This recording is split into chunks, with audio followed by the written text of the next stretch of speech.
Kim Pao fans, kinuyog ang bashers ni Paolo dahil lang sa di nagpakita ng mukha ang aktor.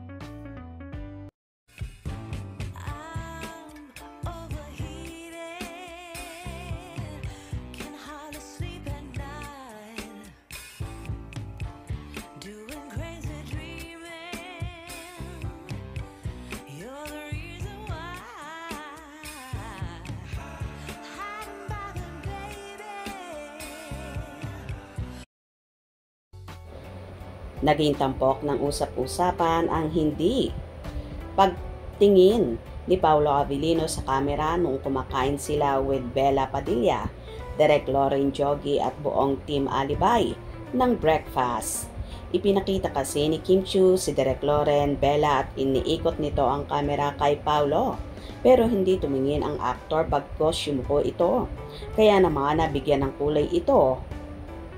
At ang iba ay nagsasabing nahihiya daw si Paolo kay Direk Loren. Ang iba naman nagsasabi na nagtatampo daw si Paolo kay Kimi dahil hindi sila magkatabi. At may nagsasabi naman na nang-aasar lang daw ang aktor kay Chinita Princess. Narito naman ang samot-saring reaction kung saan kinuyog ng ilang solid Kim Pao fans ang isa sa basher ni Paolo. Ayon kay Salwa Timan, si Paolo mabait, mapagmahal na tao, pero si Kim hindi marunong magdala. Kay Paolo alam niya, si Pao Pao ay seloso, di umiiwas sa lahat ng bagay. Dapat kahit sino mang bisita, dapat wag niyang iwanan si Pao. Ang gusto niya always beside me. Sa totoo lang, seloso si Pao. Di nagtagal, hahanap si Pao ng iba, basta lalaki. Madali magsawa sa kilos nating mga babae. Ok lang kung ganon.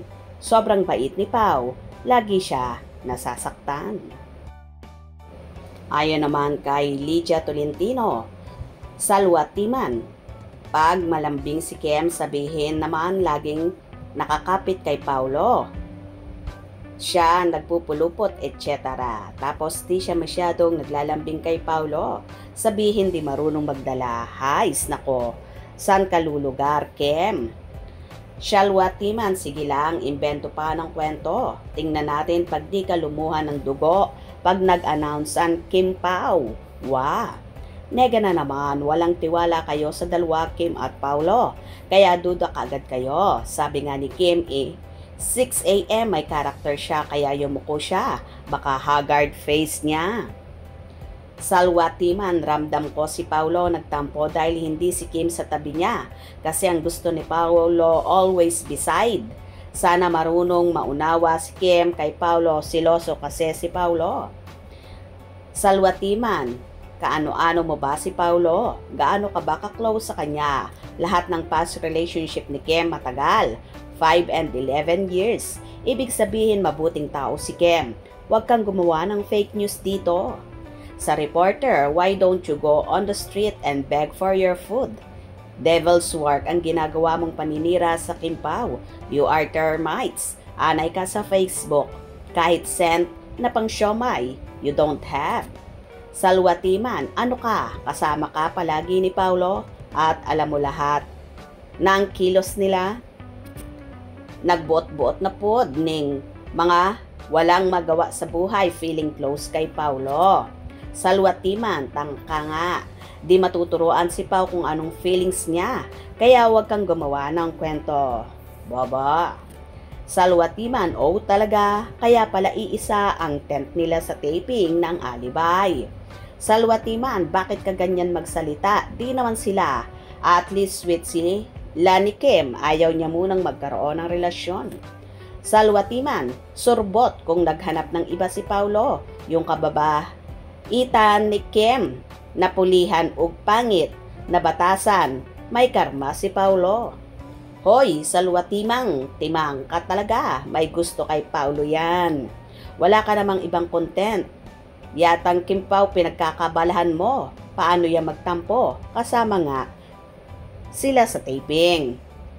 Pera, paraan talaga ang mga vlogger gagamitin ang mga sikat na artista para kumita tulad nitong page nitong mukhang pera.